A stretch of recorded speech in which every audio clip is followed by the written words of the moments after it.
नमस्कार सर्वांना। उन्हाळ्याची सुट्टी सुरू झालेली आहे आणि आता आपली मुलं घरीच आहेत.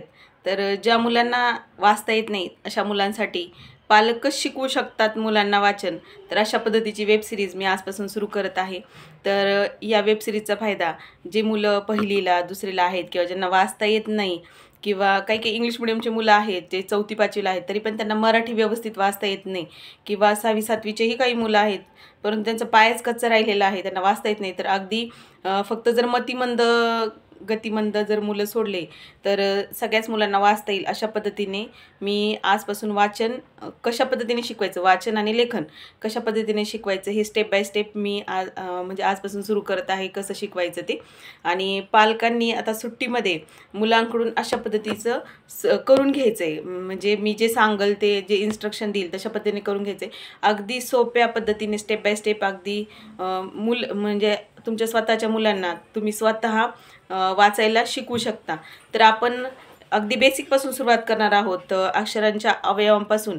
तर मग स्टेप बाय स्टेप आपण साधे शब्द, कानाचे शब्द, वेलांटीचे, मात्र्याचे, अर्धचंद्राचे, तर त्यानंतर 14 खडी असं घेत जोड शब्द, रचे, रफाराचे असं घेत त्यानंतर वाक्य वाक्य तयार करायचं, वाक्य लिहायचं, त्यानंतर परिच्छेद कशा पद्धतीने वाचन करायचा, कुठं थांबायचं, परत विरामचिन्हांचा अर्थ काय, विरामचिन्ह कशा पद्धतीने वापरायचे, कशासाठी वापरायचे, तर हे सुद्धा आपण अगदी डिटेलमध्ये या व्हिडिओच्या माध्यमातून शिकणार आहोत. तर ह्या वेब सिरीजचा तुमच्या मुलांना नक्कीच फायदा होणार आहे आणि त्यांचा जो पाया आहे वाचनाचा आणि लेखनाचा, तर तो नक्कीच पक्का होणार आहे.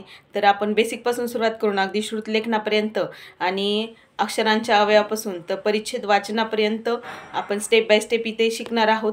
तर फक्त मी जो व्हिडिओ अपलोड करेल तर तशा पद्धतीने मी जे सांगल त्या क्रिया तुमच्या मुलांकडून 2 दिवस 3 दिवस म्हणजे त्यांच्या वयानुसार त्यांच्या म्हणजे त्यांनी ते किती कॅप्चर करू शकतात किंवा किती स्पीडने ते ते फॉलो करू शकतात. समजा एखादा जर मुलगा आहे तो छोटा आहे, समजा 3 वर्षाचा आहे, तर तो ते अक्षराचा एक अवयव शिकण्यासाठी त्याला 3-4 दिवस लागू शकतात.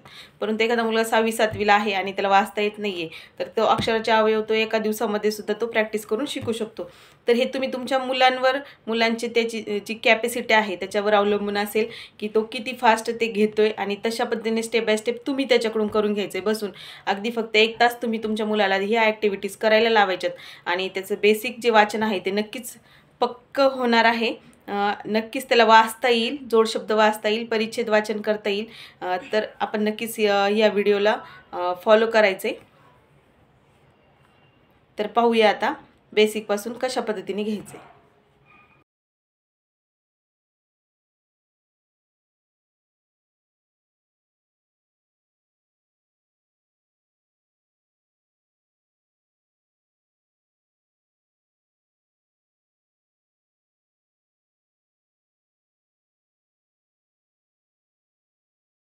हे आहेत काही बेसिक अक्षरांचे अवयव. तर सगळ्यात सुरुवातीला तुम्ही मुलांकडून अशा पद्धतीच्या आडव्या रेषा काढून घ्यायच्या आहेत. मी इथे 4-5 ओळी काढून दाखवलेल्या आहेत, परंतु तुम्ही मुलांकडून दुरेघी वहीमध्ये 2 पानं, 3 पानं, 4 पानं अशा पद्धतीने प्रॅक्टिस करून घ्यायची आहे. तर जर तुमची मुलं जर 3 वर्षाचे, 4 वर्षाचे, LKG UKGचे जर असतील किंवा आत्ता नवीनच पहिलीला जाणारे असतील आणि त्यांना अगोदर लिखाणाची काहीच सवय नसेल, तर अशा पद्धतीचा सराव म्हणजे तुम्ही जवळजवळ 3 ते 4 पानं अशा पद्धतीचं म्हणजे एक अवयव जो आहे तो 3 ते 4 पानं त्यांच्याकडून लिहून घ्यायचं आहे. आणि ज्या मुलांना अजिबातच लिहिता येत नाही त्यांच्या हाताला धरून तुम्ही लिहायचं आहे. याच तर सगळ्यात सुरुवातीला तुम्ही अशा पद्धतीच्या आडव्या रेषा काढून घ्यायच्यात. त्यानंतर या आहेत उभ्या रेषा, वरून खाली अशा पद्धतीने ही रेषा आली पाहिजे. जास्तीत जास्त सरळ रेषा कशी येईल ह्याचा विचार करायचा आहे. आणि मुलं तुमची खूप छोटी आहेत, त्यांच्या हाताला लिहिण्याचं वळण नसतं, त्यामुळे ते एवढ्या ॲक्युरेट त्यांच्या रेषा येणार नाहीत. परंतु त्यांच्या पद्धतीने जसं येईल तसं त्यांना अजिबातसुद्धा बर्डन द्यायचं नाही आहे आणि त्यांच्या पद्धतीने तसं थोड्याशा वाकड्या तिकडे येतील. त्यांना 2 दिवस, 3 दिवस, 4 दिवससुद्धा तुम्ही वेळ देऊ शकता. परंतु अशा पद्धतीने मुलांकडून जर तुम्ही लिखाणाचा सराव करून घेतला तर हा आहे त्यांच्या लिखाणाचा पाया म्हणजे अक्षरांचे अवयव. जितका जास्त सराव करून घेताल तेवढं जास्त तुमच्या मुलांना लिखाणाची प्रॅक्टिस होईल. आणि हेच बेसिक आहे. या बेसिक पासून तुम्ही सुरुवात करायची आहे मुलांची. तर अशा पद्धतीच्या ह्या तिरप्या रेषा, त्यानंतर हा अर्धगोल सी आकारामध्ये, त्यानंतर हा उलट्या पद्धतीने काढायचा आहे, हा पण अर्धगोल आहे. त्यानंतर हा वरून खालच्या दिशेने आहे. त्यानंतर हा वरून खालच्या दिशेने, नंतर खालून वरच्या दिशेने आहे. बघा इथे एक छोटासा ॲरो दिलेला आहे. तर अशा पद्धतीने तुम्ही त्यांच्याकडून आकाराची सवय लावून घ्यायची अशा पद्धतीने काढण्यासाठी. त्यानंतर हे त्रिकोण आहेत छोटे छोटे, आणि तुमचे मुलं खूप छोटे आहेत किंवा त्यांचं सुरुवात असल्यामुळे त्यांना जमल तसं करून घ्या, वाकडं तिकडे येऊ द्या. तर त्यांनी जसं केले त्यांना शाबासकी द्या, छान म्हणा त्यांना जे लिहिलंय त्याच्यासाठी. त्यानंतर अशा पद्धतीच्या नागमोडी रेषा काढून घ्यायच्या आहेत.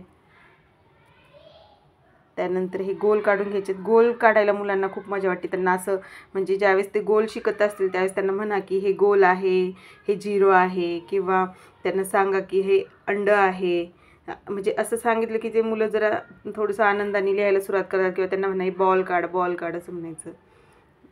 ज्यावेळेस त्यांना हे अक्षराचे अवयव चांगल्या पद्धतीने जमायला लागतील त्यानंतर त्यांना सगळ्यात सुरुवातीचा हा अंक शिकवा 3, कारण इथून मग आपण त्यांना पुढे अ शिकवू शकतो. तर 3 सुरुवातीला काढायला शिकवायचे आहेत. त्यानंतर तुम्ही 2 काढायला शिकवा. हे अक्षराचे अवयव म्हणून काढून घ्यायचे आहे. त्याच्यानंतर आपण त्यांना 1 काढायला शिकवू शकतो, कारण त्यांना गोल आणि उभी रेषा आपण शिकवलेली म्हणजे शिकवणार आहोत ऑलरेडी अक्षरांच्या अवयवामधून, त्यामुळे त्यांना 1 सुद्धा काढायला जमतो. आणि मग सगळ्यात सुरुवातीला आपण त्यांच्याकडून 1 ते 3 अंक ज्यावेळेस त्यांना यायला लागतात तिथून पुढे आपण त्यांना अ आ इ असं अक्षरं शिकवायला सुरुवात करूया. तर अशा पद्धतीने मी जे व्हिडिओ तुम्हाला आता दाखवला किंवा जे फोटो तुम्हाला आता शेअर केले तशा पद्धतीने मुलांकडून खूप सराव करून घ्या. तर त्यांना नक्कीच बेसिक त्यांचे अक्षरांचे अवयव पक्के होतील. आणि त्यानंतर आपण पुढील व्हिडिओ पाहूया. पुढील व्हिडिओ पाहण्यासाठी माझ्या चॅनलला लाईक, शेअर आणि सबस्क्राईब करायचं आहे. तर यासोबतच मी मुलांसाठी दररोज काहीतरी 2-3 म्हणजे संस्कार करण्याच्या गोष्टी किंवा मुलांना चांगलं वळण लागावं यासाठी काही गोष्टी सांगणार आहे. जसं आम्ही पहिलीत ज्या वेळेस नवीन मुलं येतात त्यावेळेस जसं मुलांना सांगतो अगदी तशाच पद्धतीने मी इथंसुद्धा तुमच्याही मुलांना सांगणार आहे. बेसिक काही गोष्टी आहेत की ज्या मुलांनी ऐकत नाहीत मुलं, आणि किंवा त्या मुलांनी फॉलो करावं किंवा त्यांनी ऐकावं असं प्रत्येक पालकाला वाटत असतं. तर तशाच काही गोष्टी आहेत, छोट्या छोट्या गोष्टी आहेत, आणि त्या मी मुलांना दररोज थोडं थोडं सांगणार आहे. तर आज मी जे सांगणार आहे ते आहे नीटनेटकेपणाविषयी. तर बघा काय होतं की बऱ्याच वेळेस मुलं त्यांच्या ज्या वस्तू आहेत ते घेतात आणि जागेवर ठेवत नाहीत. समजा खेळायला घेतले, काही खेळायच्या वस्तू आहेत ते घ्यायच्या आणि जागेवर ठेवायचंच नाही, कुठंतरी इकडं तिकडं फेकून द्यायच्या, किंवा घरात त्यांचे कपडे असतात, काहीतरी घरामध्ये वस्तू पडलेली असते. आजकालचे मुलं असं आहे की पडलेली जी वस्तू आहे ती तिथंच पडून देतात आहे, परंतु ते उचलत नाहीत. तर मुलांनो, मी आज तुम्हाला आवर्जून सांगते की घर स्वच्छ आणि नीटनेटकं ठेवणं ही जबाबदारी फक्त आईची किंवा वडिलांची किंवा आजीची ह्यांची नसते, तर सगळ्यांचीच असते.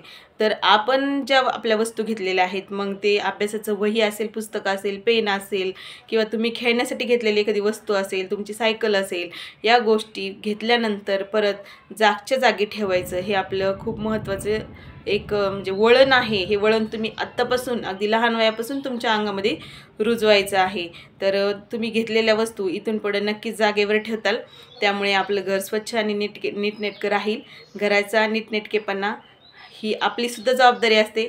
तर मी सांगितलेली ही एक छोटीशी गोष्ट आहे, तर ती नक्कीच आजपासून फॉलो करताल. यस, तुम्ही सर्वांनी माझा व्हिडिओ पाहिला त्याबद्दल धन्यवाद. भेटूया पुढच्या व्हिडिओमध्ये.